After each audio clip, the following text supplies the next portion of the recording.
Rendez-vous avec Geoffrey Mauvinet, meilleur ouvrier de France 2015. Grâce à lui, nous allons percer les secrets de l'entremets de confit de canard, foie gras de canard et figues.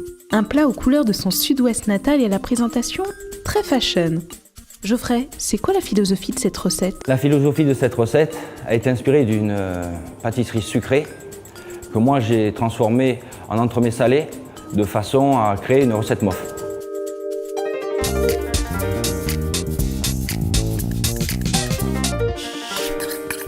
Donc là, je vais parer mes cuisses de canard de façon à enlever le maximum de gras pour pas que la viande pompe trop de graisse à la cuisson. Après, je vais assaisonner avec 8 g de sel fin au kilo, 4 g de gros sel au kilo et 2 g de sucre. Chut. Petit secret MOF, cuisson des canards sous vide pendant 12 heures à 75 degrés vapeur, sans excédent de gras, car le gras que j'ai laissé suffit amplement à la cuisson. On voit bien que le canard est bien cuit, il s'effiloche facilement. Il faut juste faire attention à ne pas laisser de cartilage. Donc voilà, une fois les cuisses de canard dépiotées, je les filme et je les réserve au frigo. On fait comment pour déveiner le foie gras, Geoffrey? Donc moi je sépare les deux lobes et j'enlève les vaisseaux au doigt. Donc là l'essentiel c'est de laisser le moins possible de vaisseaux dans le foie gras parce qu'en bouche après c'est pas très agréable. On n'oublie pas de saler bien sûr. Et on arrose avec quel alcool? Moi j'utilise du cognac à 20 g au kilo. On peut l'assaisonner aussi au porto rouge, au vin blanc, au vin rouge. On va baratter le foie gras, c'est-à-dire qu'on va chauffer les protéines du foie gras afin que l'assaisonnement s'incorpore dans la totalité du foie gras. Je vais exercer un phénomène de ventilation, on va dire, incorporer de l'air dans le foie gras pour le rendre plus malléable, pour le mouler dans la terrine et le cuire par la suite. Cuisson du foie gras, moi c'est 65 degrés à cœur.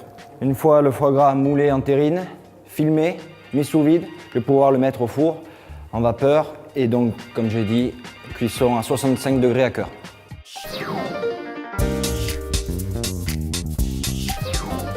Et la compotée, qu'est-ce qu'on y met dans la compotée? Donc dans ma compotée de figues, je vais mettre des figues bien sûr, du porto, un bâton de vanille et du sucre que je vais laisser mijoter gentiment pendant 1h30, 2 heures jusqu'à réduction du porto à 1/3 du volume du porto.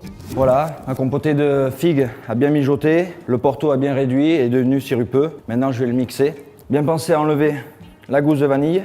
Et là on va pulvériser pendant au moins 5 minutes. On nettoie bien la cuve de façon que les gros morceaux qui sont collés autour soient entièrement hachés. Par sécurité, on peut passer l'appareil à la passoire. Donc voilà, confiture de figues bien mixée. Moi j'ai fait le choix de garder les pépins de figues pour amener un peu de croquant. Après la compotée, que diriez-vous d'une bonne gelée? Donc là j'ai réalisé une gelée à 100 g au litre d'eau. Et on va faire fondre le tout, gelée, feuille de gélatine avec la compotée de figues à feu très doux. En remuant constamment pour pas que ça accroche au fond de la casserole. Et on va avoir une couleur bien rouge. Secret de MOF, y incorporer une goutte de balsamique pour casser l'amertume de la figue. Une fois le foie gras pris et refroidi, prélever 500 g de foie gras, le mettre dans le robot afin de le chauffer un petit peu pour pouvoir mouler des billes et réaliser ma gelée de foie gras. Le foie gras étant mixé, on passe à la gelée de foie gras avec 250 g de gelée et 50 g de foie gras. On garde le reste du foie pour les billes et on fait fondre la gelée à feu doux. Donc là on va réaliser mes billes de foie gras à l'aide de mon moule.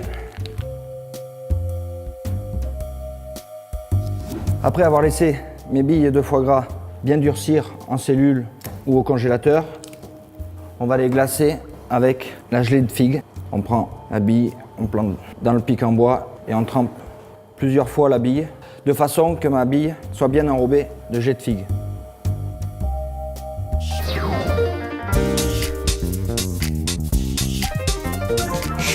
Secret MOF, je vais torréfier les pignons de pain à 150 degrés pendant 10 minutes au four pour apporter un côté fumé aux pignons et parce que je trouve le mariage confit de canard-pignon très agréable en bouche. Nous aussi, Geoffrey. Étape suivante? On va procéder au mélange confit de canard, gelée de foie gras et pignons torréfiés. Pour la recette, 300 g de confit de canard, pour 300 g de gelée de foie gras. On incorpore la gelée, un canard, les pignons et on mélange.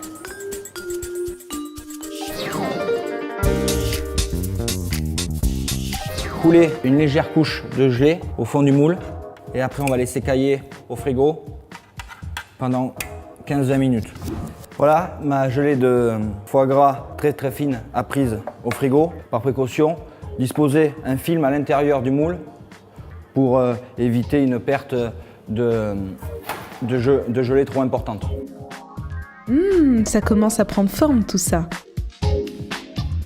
Bien lissé pour que le canard boive toute la gelée, une pointe de jus. Donc voilà, mon appareil est bien pris après une demi-heure, 3/4 d'heure de frigo. Et je vais ensuite napper mon moule avec ma confiture de figue. Donc là, on en met un peu partout. On va essayer de mettre une couche de 4-5 mm, grand maxi. Utilisez une spatule à angle droit pour pouvoir bien lisser. Là, je vais réserver ma compotée de figues au frigo et pendant le temps qu'elle fige, je vais faire fondre un peu de gelée pour pouvoir glacer mon entremets. Donc là, on va glacer l'entremets avec une gelée légèrement chaude et réservée au frigo une bonne heure. Et ensuite, on pourra démouler. Suspense, c'est le moment du démoulage. C'est quoi l'astuce, Geoffrey? Tremper le couteau dans de l'eau chaude et venir décoller l'entremet du moule inox. Le couteau chaud permet de faire fondre l'excédent de gelée sur le cadre et surtout de ne pas abîmer l'entremet. Comme c'est beau, ça va plaire aux clients ça. Et ce n'est pas fini. Une tranche de pain de mie pour la réalisation du socle que l'on va tremper dans la dorure et ensuite dans le sésame pour avoir un contour sésamé. Et après, on va faire griller le pain au four à 150 degrés 10 minutes pour avoir un pain de mie croustillant. Donc là, on va passer à l'étape finale, c'est-à-dire la décoration d'entremets. On va déposer nos billes de foie gras qu'on a trempées préalablement dans la figue. Ces billes-là, on les trempe dans la gelée et on vient les déposer gentiment sur l'entremet. Ça, c'est la cerise sur le gâteau. Avant la décoration des billes, on enlève les pics en tournant pour ne pas décoller les billes sur l'entremet. Voilà, mon produit est maintenant terminé. Il me reste juste à peaufiner la décoration sur les billes avec un peu de pistache ou de bleuet ou de feuilles d'or. J'espère avoir respecté la description de ma recette que je vous ai présentée. Vous allez pouvoir réaliser la recette MOF, entremets de confit de canard, foie gras de canard et figues, qui n'a plus de secret pour vous. À vous d'essayer. Merci Geoffrey pour ces secrets. À vous de jouer, c'est pas si compliqué.